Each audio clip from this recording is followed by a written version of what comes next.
Fala pessoal e sejam muito bem-vindos ao terceiro dia da BitWeek 2021. Aproveite esse momento no início do evento para dar uma circulada pelo nosso ambiente virtual. E caso você encontre algum avatar que seja do seu interesse, manda uma DM para a gente caso você queira falar com essa pessoa. O nosso Bit Spotted está aberto. Aproveitando a oportunidade, a primeira atividade do nosso dia já vai começar. Vamos ser uma palestra agora na Metalhead, Design e Prototipagem de Interfaces. Rafael Toscano, pesquisador e profissional atuante nas áreas de UX UI há mais de 10 anos, lidera times de design, desenvolvimento e acessibilidade no Lavid, em projetos de aplicações interativas para o governo federal e empresas nacionais e internacionais. Se eu fosse você, eu não perdia por nada essa.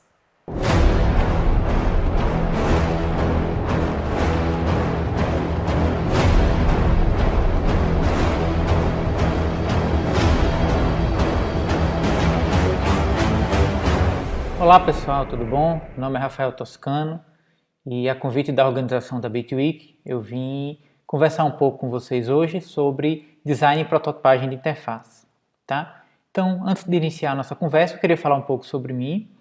Eu me formei, eu fiz a graduação em mídias digitais, assim como muitos de vocês. Depois disso eu segui fazendo mestrado na área de computação interdisciplinar e venho trabalhando hoje no Lavid, no laboratório de aplicações de vídeo digital e num estúdio próprio, que eu tenho na área de design chamado Road Design. Então, primeiramente eu agradeço a organização pelo convite e eu acho que vai ser um processo bem interessante a gente conversar sobre um assunto que eu gosto tanto e um assunto que está no meu dia a dia, tá? Então, para a gente iniciar essa conversa, eu separei um pouquinho de alguns conceitos, alguns conteúdos que eu vejo no dia a dia que são muito relevantes dentro dos times de design, dentro das equipes que eu trabalho e também a partir das leituras, dos estudos, ao longo de todo esse tempo. Então, para começar, a primeira coisa que eu queria deixar claro é que quando a gente está falando de design de interfaces, a gente está falando de design para pessoas. A gente está falando em produzir, em criar artefatos, em criar elementos para pessoas, não usuários, como simplesmente a gente tem essa visão limitada de que é uma pessoa que vai utilizar. Não, a gente está produzindo conteúdo para pessoas. E pessoas são diferentes, Pessoas têm diferentes formas de compreender, de operar e de interagir com o mundo. E é a partir dessa perspectiva, entendendo dessas formas diferentes, que a gente começa a gerar produtos, artefatos ou sistemas, soluções que são melhores, Soluções que são adequadas ao propósito que as pessoas necessitam. Então, para guiar esse nosso processo, eu queria que a gente utilizasse uma forma de exibição, uma forma de explicar esse processo através de um gráfico, que foi criado em 2015, depois teve algumas reformulações em 2018 e hoje ele é um dos modelos de visualização dessa parte de experiência de uso reconhecidos pela norma Nielsen Group, tá? Que são para a gente entender um pouco os elementos da experiência de uso, os elementos que constituem. A gente não constrói a experiência, a gente projeta artefatos, elementos, interações, para que as pessoas tenham experiências a utilizar, para que as pessoas, no seu processo de uso, no seu processo de contato, alcancem os objetivos propostos. Então, a primeira coisa a gente entender é a necessidade dos indivíduos, entender esse contexto de uso. Então, quem é que vai usar a interface? Quem é que vai usar os elementos que a gente está projetando? O que é que eles estão pretendendo fazer? Tá? Então, a resposta não pode ser preencher um formulário. Eu vou construir uma interface de um formulário porque as pessoas querem preencher um formulário. Não. As pessoas querem, por exemplo, comprar um ingresso para ir assistir um show. As pessoas querem comprar um ingresso para ir no cinema. Então, esse é o objetivo delas. Usar um formulário para comprar o ingresso é um meio, É um processo que ela precisa passar para que ela alcance o objetivo final. Então, isso é muito importante da gente entender, porque a gente começa a perceber que a nossa interface, o nosso sistema não é o fim. Ele é um meio para se alcançar alguma coisa e a descoberta do que é esse meio vai nos ajudar a organizar, a projetar o sistema da melhor forma possível. E como é que a gente faz isso? Aí a gente vem para um tópico que é a pesquisa, que são as diversas formas de entender o contexto e os objetivos das pessoas. Então, nesse slide aqui agora, por exemplo, vocês podem verificar que a gente tem diversas formas. A gente pode ter um tipo de abordagem mais comportamental, que é para a gente entender o que é que as pessoas fazem, como é que elas fazem determinados elementos, né? Como é que elas se comportam em determinado contexto. A gente pode também tentar entender a atitude das pessoas, ou seja, o porquê delas fazerem tal forma, por que elas preferem, por exemplo, ler de um modo ou não de outro, por que elas acham mais fácil, por exemplo, utilizar um celular ou um computador, né? Então, existem diversas abordagens, por exemplo, também o contexto de uso, né? A gente verificar como é que as pessoas utilizam isso na prática, no dia a dia, como é que isso acontece. Então, existem diversas abordagens para a gente tentar entender o contexto. Quando essa pesquisa ela busca entender uma tendência maior, uma tendência coletiva, um processo, a gente acaba utilizando métodos quantitativos, né? São dados onde a gente vai trabalhar com processos de estatística, a gente vai coletar, por exemplo, 50% dos usuários utilizam o aplicativo pelo Google Chrome. Então, é uma tendência, é um grupo, algo que acontece, né? Algo que é comum. Só que quando a gente quer descobrir algo mais específico, o detalhe, o porquê? Por que essas pessoas utilizam isso? Aí a gente normalmente parte para abordagens mais qualitativas, que é tentar entender a qualidade desses dados, o porquê disso, o que é que leva essas pessoas. Será que essas pessoas utilizam, por exemplo, determinado navegador porque é mais fácil, ou porque é que já vem por padrão instalado dos celulares? Então, a ideia é que a gente utilize diversas abordagens para conhecer as pessoas, conhecer o contexto de uso delas. E uma coisa que é muito importante, que às vezes a gente desconsidera, é conhecer o contexto tecnológico das pessoas. Por exemplo, nesse gráfico aqui, a gente tem a descrição do percentual de uso dos brasileiros desde novembro de 2020 até outubro de 2021, por exemplo, do percentual de uso entre computadores, dispositivos móveis, né, e tablet. Então a gente tem desktop, mobile e tablet. E se a gente for perceber, né, esse processo variou bastante ao longo do tempo e hoje em dia a gente tem quase 50-50. Então hoje a gente tem um consumo, né, intermediário no Brasil, bem equilibrado. E a gente pode também, por exemplo, nesse processo de busca, tentar entender qual é a resolução mais comum.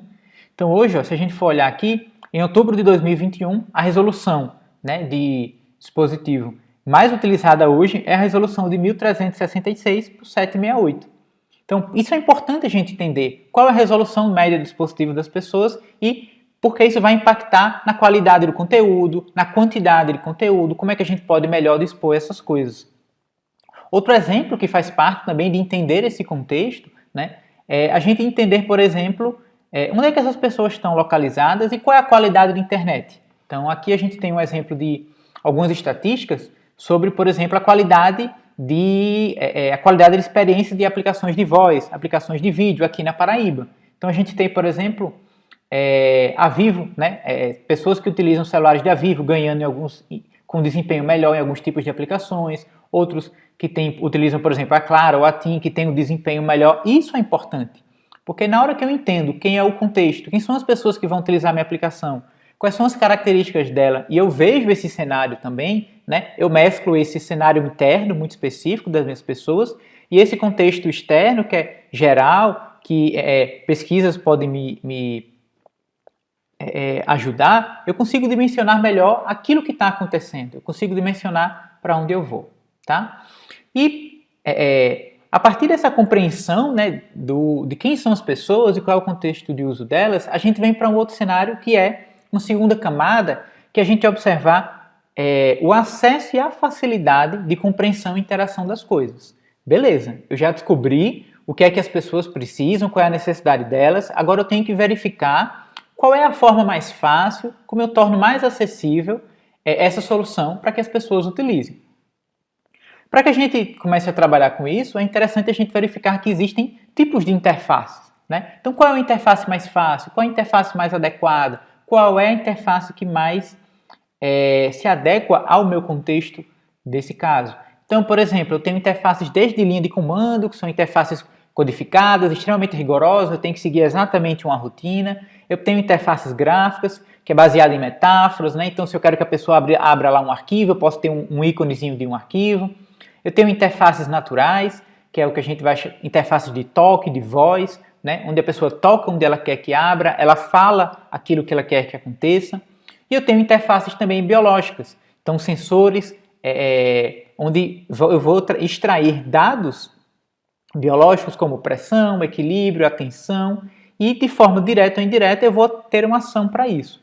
Qual tipo de interface é mais adequado ao meu contexto? E aí eu preciso entender, tá?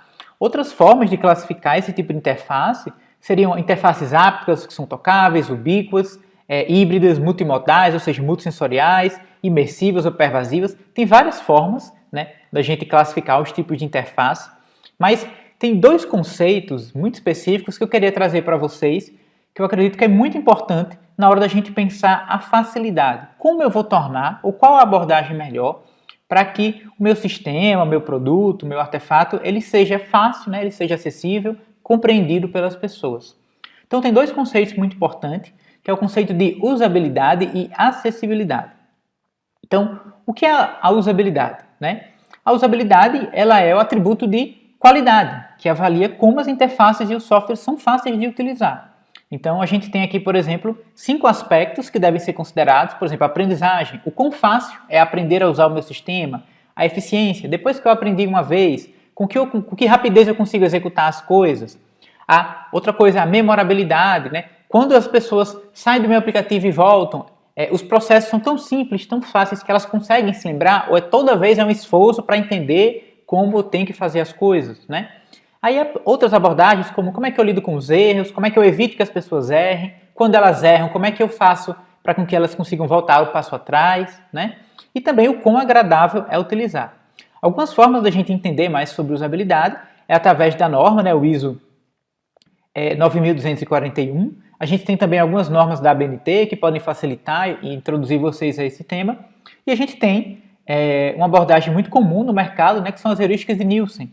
São 10 heurísticas, né, 10 princípios gerais que a gente pode seguir para garantir que o nosso sistema seja fácil de usar, né, ele seja usável, tenha uma boa capacidade de uso. Outro conceito muito importante para a gente trazer para esse processo é a acessibilidade, que seria a capacidade de uso, a percepção dos artefatos independente da deficiência ou habilidade, ambiente ou tecnologia assistiva que as pessoas utilizam. Então, eu preciso fazer com que o meu sistema seja fácil, mas que ele seja acessível, as pessoas consigam chegar até ele, consigam manipular, utilizar, independente das suas características, sejam culturais, regionais, seja uma habilidade cognitiva, física, motora, tá? E aí uma coisa específica sobre acessibilidade é que ela não é coisa de deficiente, como muitas pessoas pensam, não é só para deficientes visuais. A gente sim trabalha, pensa muito específico em pessoas que têm restrições cognitivas, motoras, sensoriais, mas a gente entende que as pessoas como um todo precisam ter acessos, independente das suas competências ou habilidades, que são diversas. Isso inclui também pessoas novas em tecnologias, pessoas que têm internet limitada, idosos que por uma série, às vezes, de baixa visão, ou por não domínio, ou por já ter, por exemplo, um Parkinson que não tem tanto controle das habilidades motoras finas. Então, são pessoas que em diversas situações, né, sejam elas temporárias ou situacionais, vão ter algum tipo de impacto. E eu preciso pensar e organizar, estruturar para que as minhas soluções sejam acessíveis a essas pessoas. Onde é que eu posso entender, aprender um pouco mais sobre isso?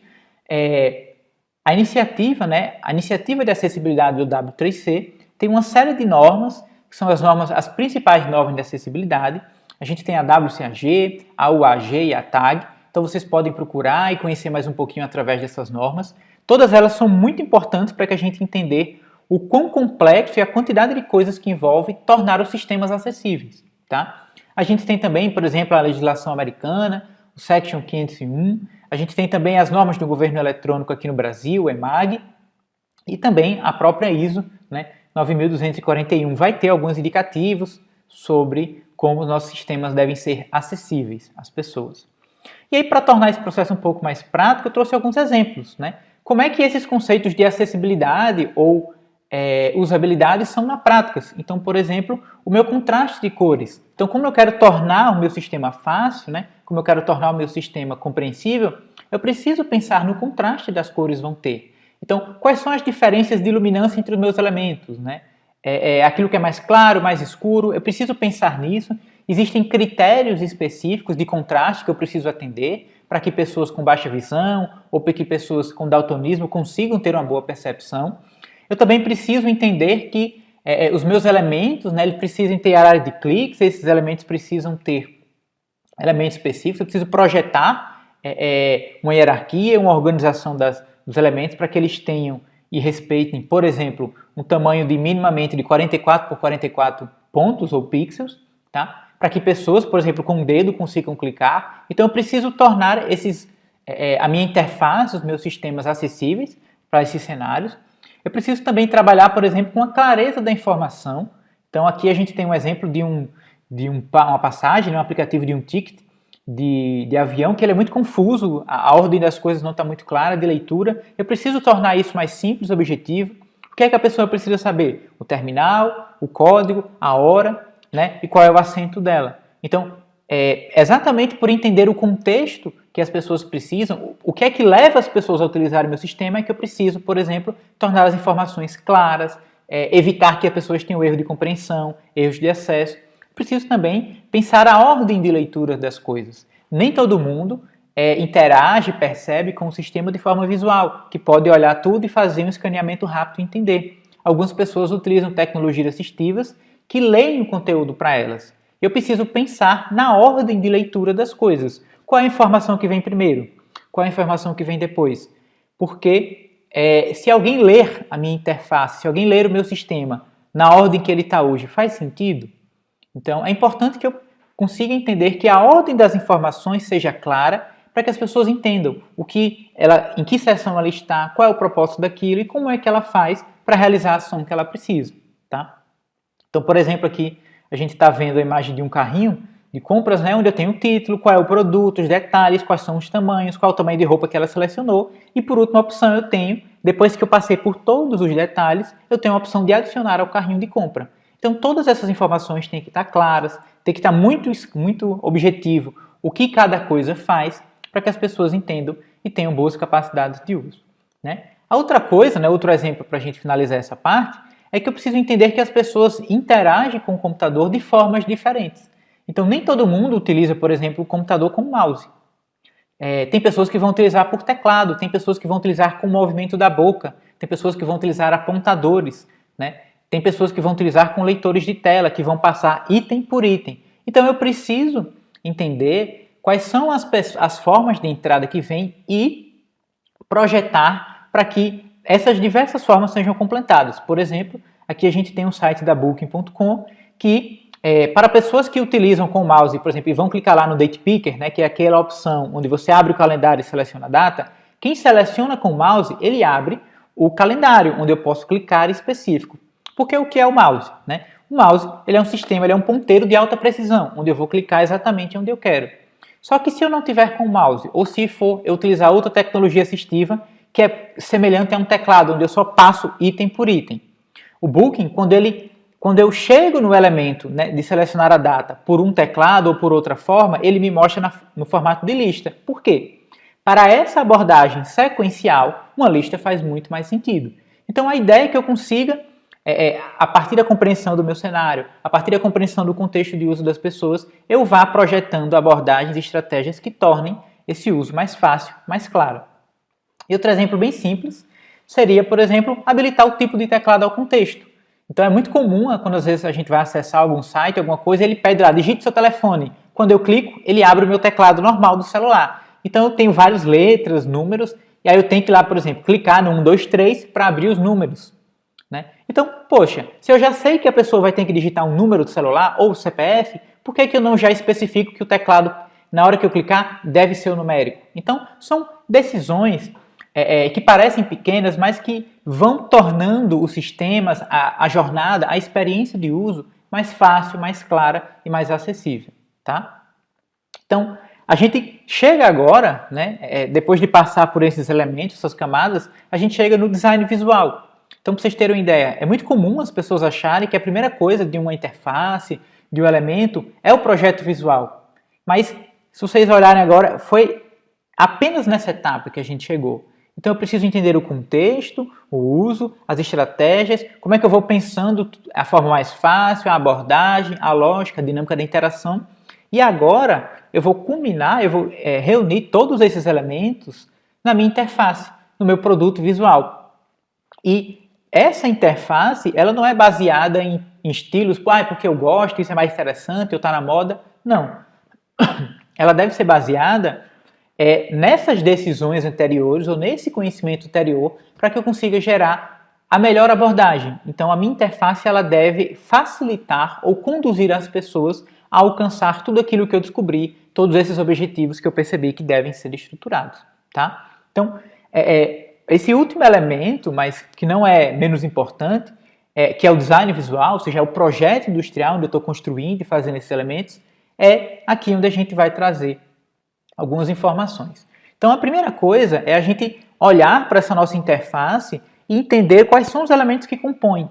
Tá? A gente entender que, por exemplo, eu tenho aqui a tela do Instagram, né? Se a gente for quebrar a tela do Instagram em pequenos elementos, eu começo a ver que, ou seja, toda aquela interface lá tem elementos menores, eu tenho um cabeçalho, eu tenho uma região de conteúdo. Se eu for quebrando mais ainda, eu tenho títulos, eu tenho fotos, espaços de texto, links, botões, ícones, e eu posso ir quebrando tudo isso até entender que as minhas telas, né, as telas dos meus aplicativos, dos sistemas, são compostas por componentes, por elementos mais simples, tá? Então tem vários conceitos que as pessoas trabalham, design atômico, tem várias outras abordagens, mas o que importa é a gente entender que as nossas interfaces, as telas, ou melhor, as telas das nossas interfaces, são compostas por componentes. Então, por decisões iniciais, então, uma decisão sobre cor, uma decisão sobre ícone, uma decisão sobre tipografia, e que eu vou juntando esses elementos, né, essas fundações, essas bases, eu vou agrupando isso e tomando decisões sobre componentes, sobre como é que vai ser o meu estilo de texto, como é que eu vou organizar, por exemplo, o meu campo de texto, o meu campo de seleção, como é que vai ser feito os meus cards de informação. Então, esses elementos eu vou agrupando, né, esses elementos isolados eu vou agrupando e criando componentes ou elementos mais complexos até construir a minha interface. Isso é muito importante hoje, porque basicamente hoje em dia a gente não cria esses elementos mais do zero. Então, do mesmo jeito que no desenvolvimento, né, hoje se trabalha muito desenvolvendo código em cima de código, hoje a gente trabalha também desenvolvendo interfaces, elementos em cima de elementos visuais, em cima de padrões, em cima de um vocabulário que já existe. Por quê? E onde é que a gente entende sobre isso? Né?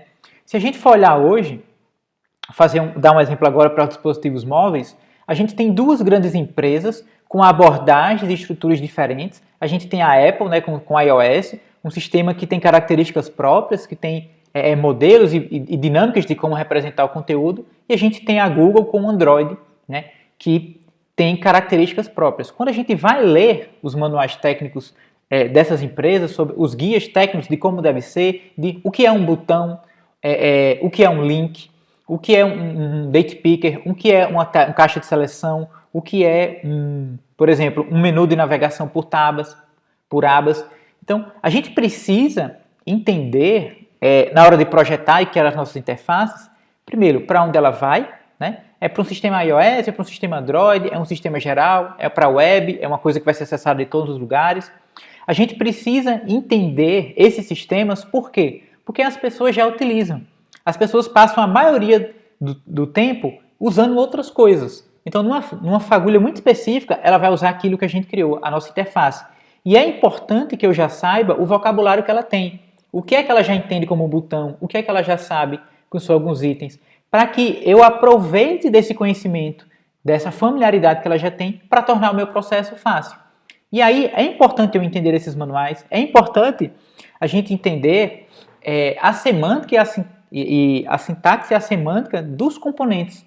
O que é cada um deles, quando eu uso cada um, quando é que eu uso, por exemplo, uma caixa de seleção, quando eu uso um drop-down, quando eu uso uma caixa de alerta, quando eu uso uma caixa de status, né? Por que esses elementos existem? Eles existem com sintaxes e semânticas diferentes. Eles existem para atingir propósitos e é importante que eu conheça eles. Onde é que eu vou conhecer? Aqui a gente tem alguns exemplos. O próprio site da Human Design Guidelines da Apple, o Material Design da da Google. A gente vai ter aqui alguns livros, alguns exemplos, eu posso entender, tá? Tem esse site que eu super indico, o primeiro aqui, que é o UI Patterns, quando a gente vai entender o que é cada coisa, quando utilizar cada elemento. Então, além disso, né, como eu falei para vocês, esses elementos, esses componentes visuais, eles hoje já estão prontos em muitos sistemas. Então, muitas das vezes a gente não constrói do zero. A gente utiliza sistemas como na biblioteca como Bootstrap, a gente utiliza alguma biblioteca, algum framework a partir do React, que já tem elementos prontos, a gente vai condensar. A gente utiliza os próprios guias e os elementos nativos da Apple, da Google. E esses elementos visuais já estão lá. E qual é o papel do designer quando a gente já tem esses itens, né? Eu vou até mostrar um exemplo aqui, um videozinho, por exemplo, como é muitas vezes o dia a dia agora dos designers. A gente tem diante de uma tela, né? A gente está diante de um sistema, e aqui agora eu vou arrastar o meu componente, arrastar o meu elemento visual para dentro. E qual é o meu papel, né? Se o componente visual já está pronto, nesse caso aqui, é um projeto que eu trabalhei, a gente projetou tudo isso, mas a gente já criou a nossa própria biblioteca para utilizar. Uma vez que eu já criei, já refleti sobre como os componentes devem ser, qual é o meu papel no dia a dia, na hora de criar uma interface? É exatamente validar o propósito. Então, eu preciso que a pessoa faça tal coisa. É melhor esse componente ou outro? O que é que vai ficar mais claro? Essa frase, essa palavra, esse termo, está claro para ela? Essas etapas são suficientes para que ele alcance o objetivo que ele quer? É esse o processo que o designer vai começar a trabalhar. É entender o que está acontecendo e começar a alinhar para ele, tá?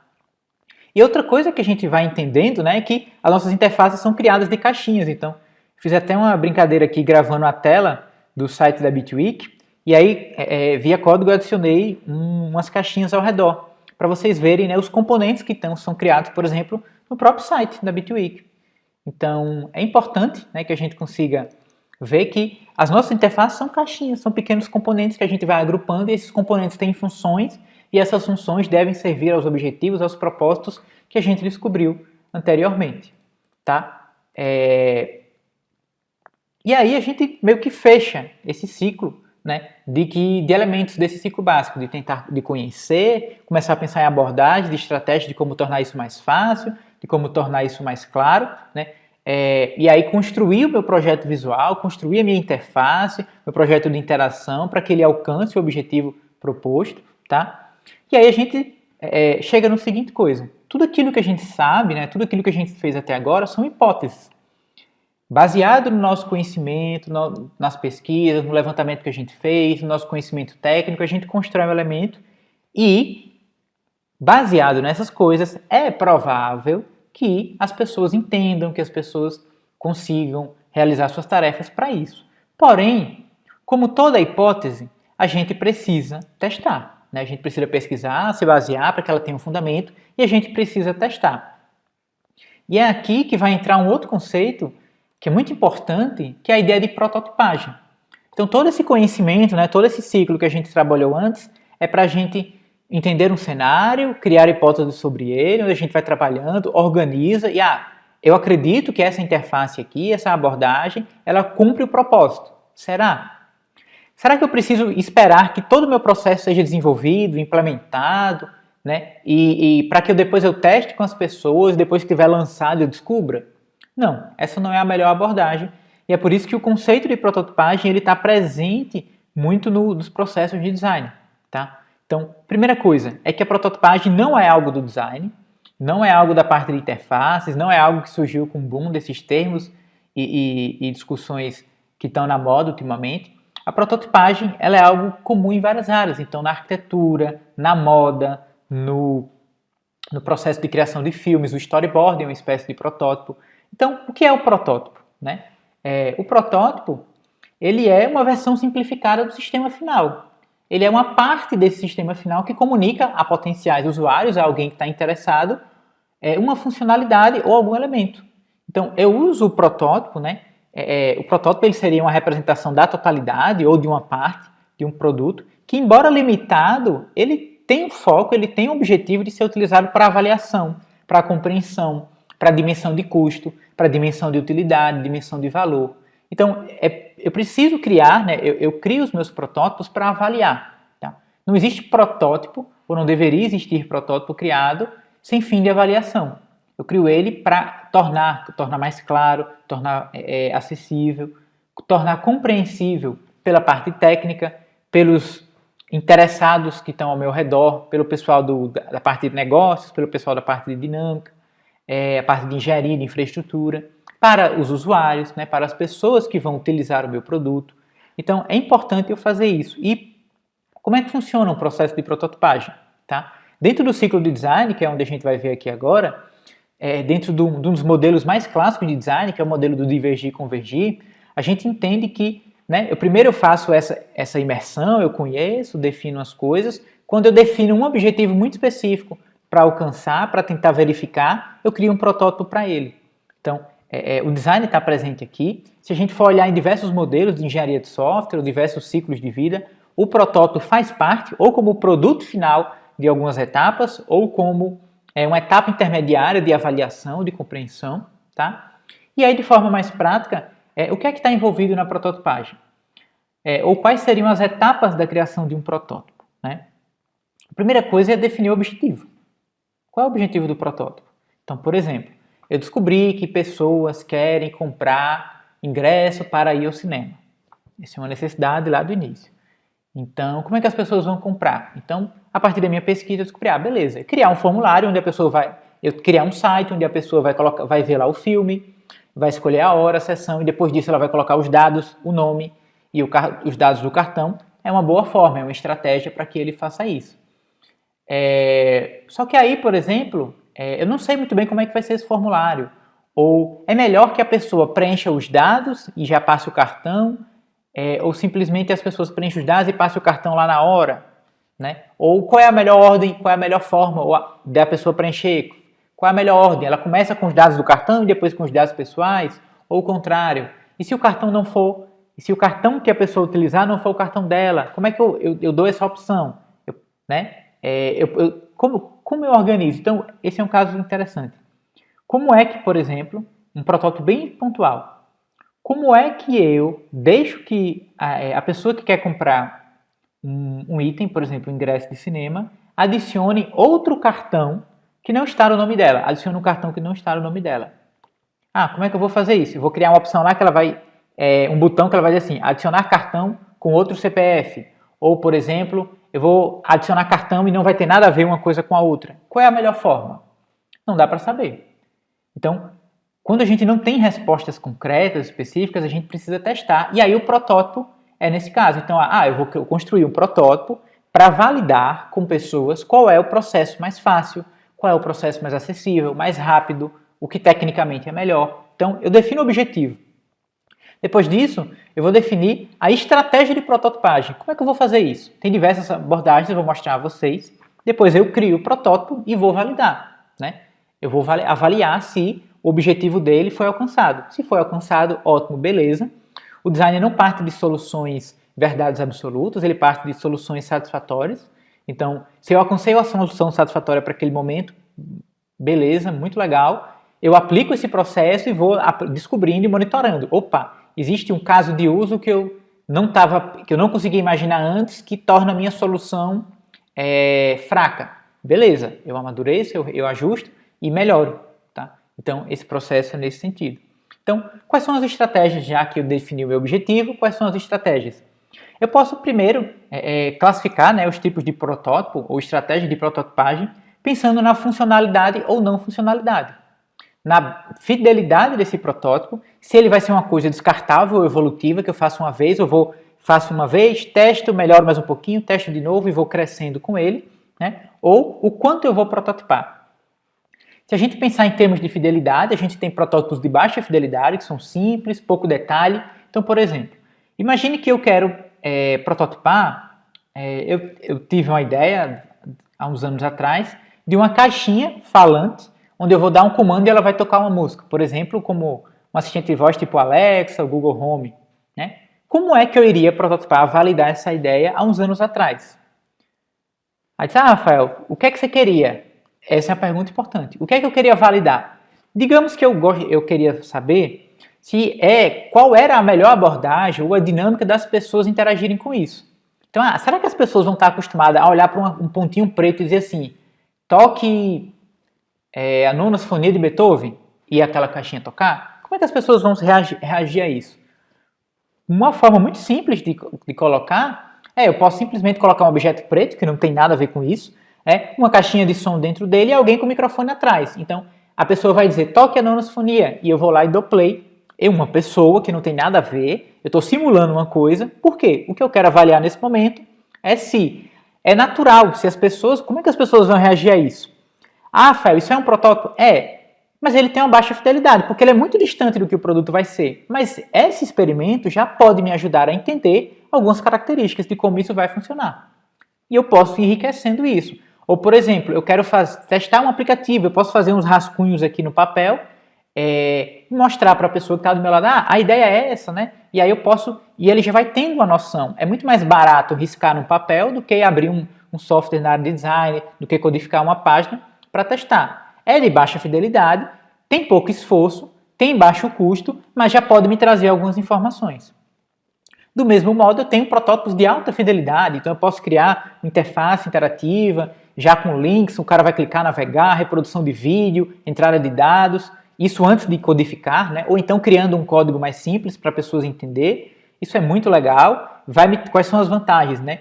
Os usuários, as pessoas vão enxergar isso mais próximo da realidade, mas aí eu tenho um custo envolvido, eu tenho demanda mais trabalho, demanda mais processo, e as pessoas podem acabar confundindo de que o protótipo é o aplicativo final, e às vezes não é. Então, às vezes, o protótipo é mais rápido que o aplicativo final, por exemplo, porque o protótipo não considera tempos de demora, requisições, APIs ou sistemas externos, ou, por exemplo, o protótipo pode ser muito mais rápido. Então, a gente vai balanceando, entendendo o custo, né, o custo-benefício. A gente pode pensar também, na lógica de protótipo, como descartáveis, né? Se ele é descartável ou não. Então, se eu fizer um rabisco aqui só para, numa reunião ou nas pessoas próximas, validar uma ideia, eu posso, beleza, eu entendi um pouquinho, clareou as ideias entre a equipe, eu posso jogar fora isso e não continuar. Ele ajuda naquele momento, eu crio ele para isso.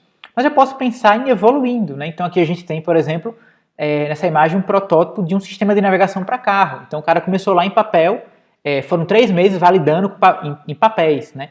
Desenhava, as pessoas iam clicando, tal, toca aqui, aí eu boto outro papel, toca aqui, eu boto outro papel, para que eu consiga validar, essa ideia é legal, é bacana. Depois disso eles recriaram todo o design, botaram aqui num tablet, por exemplo, eu fui criando. Depois disso eles criaram uma caixinha envolvida para a pessoa já estar mais próxima da realidade. Depois disso eles pegaram um veículo parado, né, e começaram colocaram dentro de um veículo para que as pessoas começassem a verificar dentro do contexto de uso. Então isso já vai me dando mais conhecimento, vai me dando mais informação.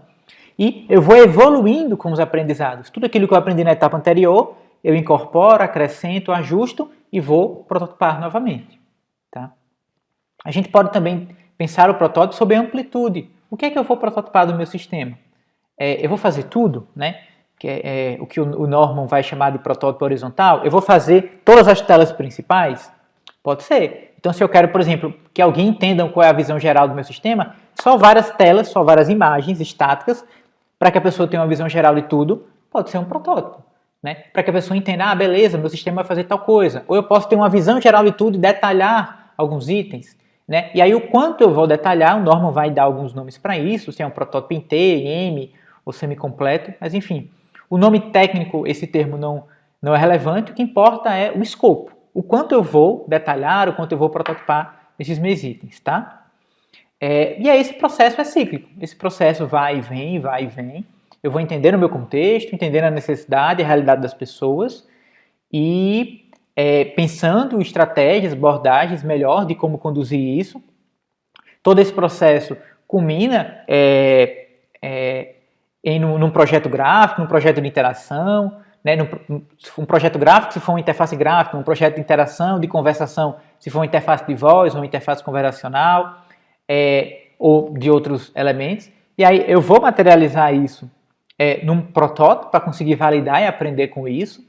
Tudo depende do meu tempo, do escopo, do custo que eu tenho para fazer essas coisas. Então eu vou aprendendo com o que eu posso, com o que dá. Tá?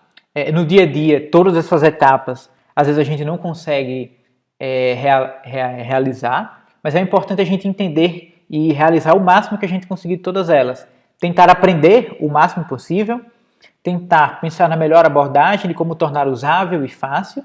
Depois disso, a gente tentar criar um sistema, um projeto visual que use os princípios e os conhecimentos que as pessoas já têm dos sistemas operacionais, dos outros itens, e a gente valide, a gente consiga validar ou avaliar o quão for possível.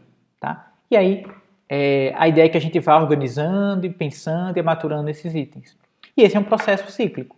A gente vai aprendendo, descobrindo, evoluindo, evoluindo. Não é à toa que a gente vai fazendo teste AB, às vezes a gente faz tudo isso e tem duas ideias, para duas ideias boas, a gente não sabe o que fazer. Então, para isso que existe teste AB. Eu boto para uma parte dos meus usuários testar de um jeito, a outra parte de outro, e aí eu vou descobrir qual é a solução melhor. Então, diversos produtos fazem isso, né? Diversos grandes players do mercado, como o Instagram, o YouTube, o Netflix é muito comum. O caso mais comum de Netflix é o thumbnail dos filmes. Então, o thumbnail dos filmes mudam para as pessoas e às vezes para a própria pessoa muda. Por quê? A Netflix quer saber qual é a imagenzinha do filme que chama mais atenção e ela não sabe. Ela tem várias e ela vai alternando. Então, quando ela descobre que determinadas pessoas clicam mais naquela imagem, as próximas ela já vai gerando daquele tipo e vai atualizando e vai usando como gatilhos de chamar a atenção. Tá? Então, pessoal, era isso. Essa era a conversa que eu queria ter com vocês, falar um pouquinho sobre processo de design de interfaces. Então, espero que vocês tenham ficado interessados sobre o tema, tá? Eu estou à disposição para quem quiser conversar, ter alguma dúvida, falar. E a gente vai acabando conversando aí também ao longo da programação do evento, precisar tirar alguma dúvida, quiser falar um pouquinho sobre conversa, eu estou à disposição, tá certo? Então, obrigado aí pela atenção de todo mundo e até uma próxima.